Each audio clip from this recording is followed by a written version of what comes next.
When you are actually able to remain in that identity of being the secure, confident version of you who has the relationship that they want, nothing is going to stop you. No matter what obstacles come your way, you are going to be able to remove them so fast, and you are going to see massive changes in your relationship.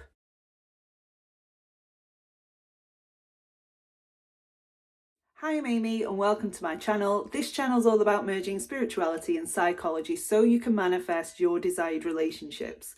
I'm a manifestation and relationship mentor, and today's video is going to be how to stay in your desired state, even in the face of opposition. So let's dig into it. So if you've followed me for some time, you will know my journey has been years coming. And it wasn't until I'd managed to actually do the inner work and actually shift my state into being secure and confident and having the relationship that I wanted, did things actually start falling into place for me. And what I often see is people who, when they're on their own, they can manifest a text message, they can manifest a person into their lives, and then they're triggered by something, or something happens that looks like it's the opposite of what they want, and they fall back into their old state and they act from their old state. Or maybe things are exactly the same as what they were before, and you're just going through the same patterns as you were before. In my story, that would be the on-off roller coaster. We would seem to be able to fall back into that pattern every single time. And the reason for that is because I wasn't all in with being secure and confident. I wasn't all in with this relationship, and I would easily be swayed. I would easily get sucked back into that old state because I hadn't done the inner work. In other words, I was not yet identified as being that person who was secure and confident, who had the thing that they wanted. So every time an old pattern showed up, I would fall back into the old state. I would act exactly the same as I acted before and have the same outcome as I'd had before. So what I really had to do with the last time that this happened, which is around 2 years ago now, we've been back together for 2 years, what I had to do was commit. I had to really commit to this state no matter what was showing up for me, no matter what he was saying, no matter what he was acting like. I had to stand firm in my state. And I can tell you, when you can do this, obstacles will evaporate and dissolve really, really quickly for you because you are responding differently to the pattern. You are creating a new pattern that has the desired outcome rather than an old pattern from your old state that you don't want. So as I mentioned in my previous video, a lot of this is about being able to create some mental space in between yourself and the trigger. And in this mental space, we want to be able to consciously go into the desired state. And what that might look like is you asking yourself, how do I respond to this now I am secure and confident and have the relationship that I want? Do I believe it from my desired state?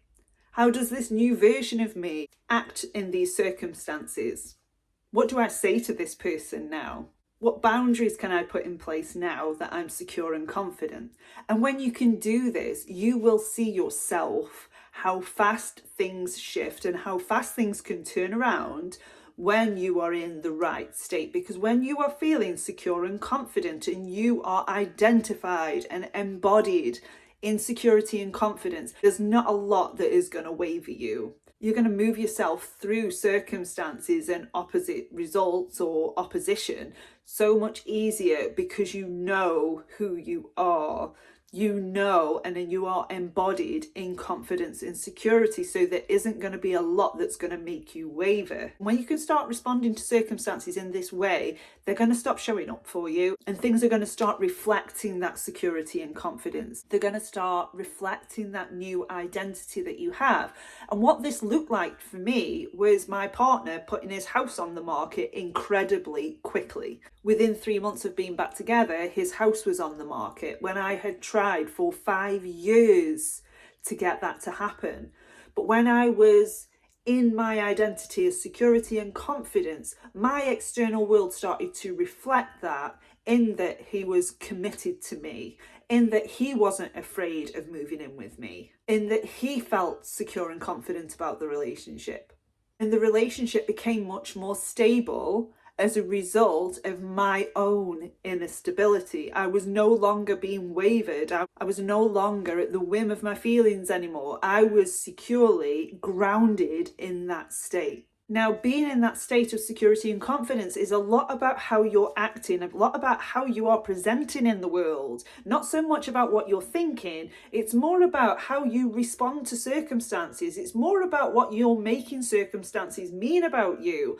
Rather than repeating affirmations about how secure and confident you are, you actually have to show up that way. You actually have to tackle obstacles in that way. And a lot of people actually miss this as part of the manifestation journey. So they robotically affirm affirmations like I did, or they constantly visualize, but they're not actually showing up that way. They're not actually taking on this identity or embodying this identity. They're not carrying that energy around with them from day to day. They're still showing up as somebody who's not secure and not confident. They're showing up as somebody who is telling themselves that they are, but they're actually not. They're still not setting boundaries. They're still not expressing their needs. They're still not handling conflict. They are just telling themselves that they're secure and confident, when that unfortunately just isn't working, because your actions are affirming the opposite. So often I get people who come to me who say, I'm secure and confident, but the outside world isn't reflecting that. That is not possible. And often when we go into, okay, what are your actions saying? Actually, that person isn't showing up as being secure and confident. They're not showing up as the person that has the relationship. They're just affirming that they are, which isn't enough. It's the embodiment and it's the identity that reflects back, not just what you're thinking. It is the feeling space. It is the belief. It is how you identify that is being reflected back to you. And a huge part of that is how you are acting. But if you can get this down, if you can make the identity the goal, not what's on the outside, if you can make the identity shift the goal, the embodiment of that the goal, then you are not going to go wrong in this, because the outside world has to reflect that no matter what. So I hope you enjoyed this video. If you need any help, please comment below and I will answer, and I will see you in the next video.